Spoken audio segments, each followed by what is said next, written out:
Aye. I call Tim McIndoe. Thank you, Mr Chair. I'm delighted to speak in support of this bill because this government is very determined to get on top of the problem, and I will answer some of Mr Lees-Galloway's points in a moment. I would just make the point that one of the core recommendations of the Law Commission was to raise the purchase age.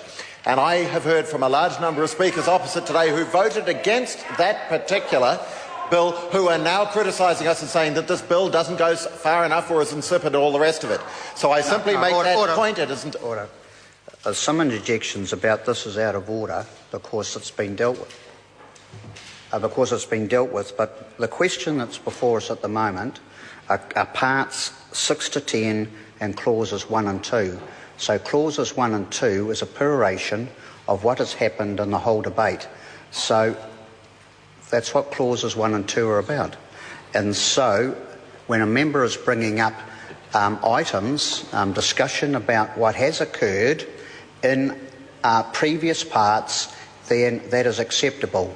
So I'm calling Tim McIndoe. I was making the point that the Speaker who just resumed his seat had criticised the bill as not going far enough, and I was making it very clear that many of those who have spoken along those lines today actually voted against one of the core recommendations. But, Mr Speaker, there are a number of features in the parts of the bill that we're focusing on today that I am very enthusiastic about. I want to see this bill passed, and I commend the government for bringing the most comprehensive and toughest changes to our alcohol laws to the Parliament in my lifetime. One of the things that we've heard a bit about is giving parents access to tools to have far greater control over managing their children's access to alcohol. That's a very good step. Dr Calder spoke eloquently about the importance of empowering local communities through the provision for local alcohol policies. But I want to focus on the other matters. Point of order, the Honourable Leanne Galloway. Mr Chairman, I don't want to question your ruling, and I do want to understand it. But in terms of the agreement that we reached in terms of dealing with this legislation was that we were going to have a wide-ranging debate across the parts of the bill. By including clauses 1 and 2 in this way, we've actually ended up in a situation where government members who didn't take calls during the relevant parts of the bill are now using the opportunity of this debate to slow up our opportunities to debate the clauses we agreed to deal with in this way. Sure, I hear the member. And if we look at, as I've already indicated, the question does cover clauses which... But which standing order says this is how it works. Clauses 1 and 2 actually are a peroration, a tidying up. They are, and it's always been the case. But what I have indicated is I'm giving one call per person unless there are no other calls.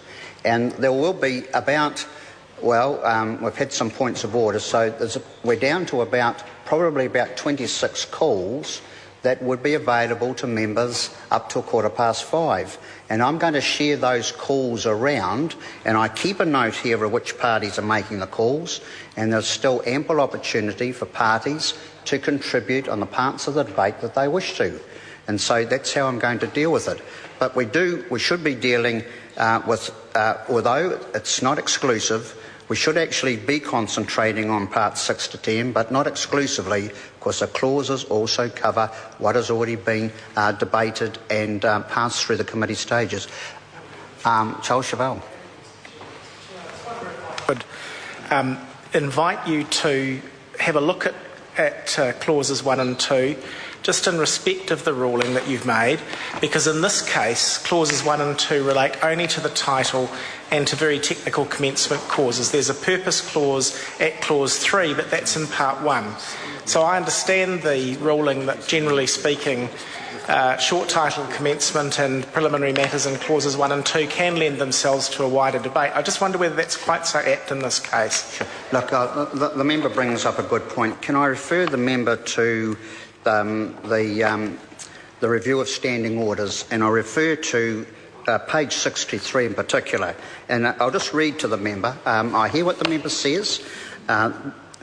This is a reflection about how we're dealing with certain parts. It goes on to say, and this is a quote from This is the last paragraph, and it says here on page 63. And this is on page 63 of the last standing orders of 2003, in fact. The 2003 standing orders. All right?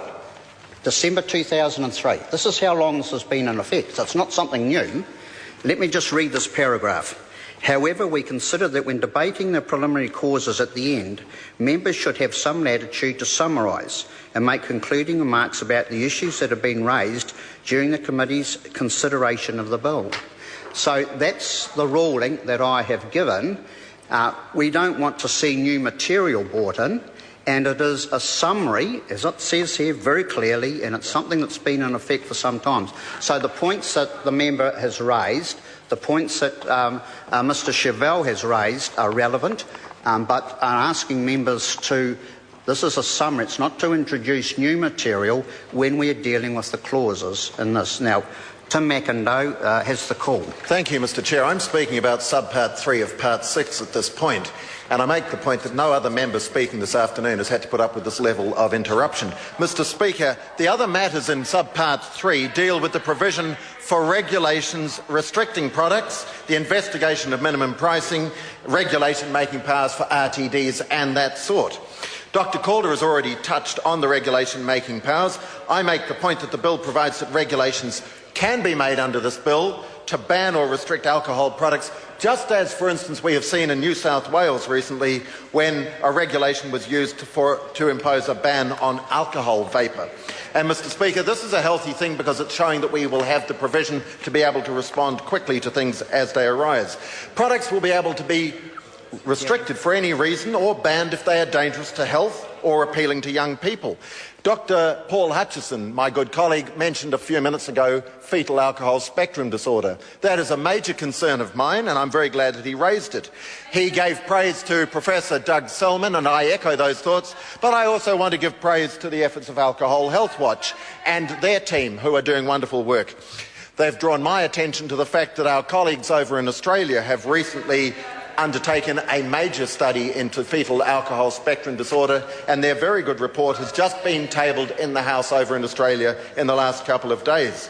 If I may just quote a couple of lines from it, they make the point that children are our hopes distilled. They personify humanity's unlimited potential. Yet tragically, for too many babies in Australia, and equally in New Zealand, their opportunities and circumstances are severely diminished even before they draw their first breath. The harm caused by fetal alcohol spectrum disorder is hidden in the damaged brain. It may masquerade as naughty behaviour, poor parenting, lack of discipline or simple-mindedness. However, it is none of these things. Mr Speaker, Mr Chair, I commend that particular report to members for their attention. What I want to do now is just return to some of the issues that Mr Lees-Galloway has mentioned, and in particular the issue of minimum pricing. The real flaw with minimum pricing is that where we need to ensure that we send the right signal, there is a real possibility that we'll only drive further profits into the pockets of the retailers and not actually affect the behaviour that is wanted. We will continue to do research into this area. If we get hard evidence that it would work, that is something the government is prepared to move in the direction of, but at this stage we don't have that hard evidence. The problem also with minimum pricing is that, as I say, it puts the profits into the hands of the industry. It will simply cause a number of young people to move from one product to another because suddenly we know that young people are very price sensitive. Suddenly products that are appealing to them become less appealing and they move into another area. We've got to have a better way of dealing with the sorts of issues that are going to tackle our major problems with binge drinking. And as I say, the sort of policies that give more parental control are one good measure, but we've also got to ensure that we look at the issues that are affecting a wider age range. Mr Speaker, there are a number of issues in the bill that are hugely significant.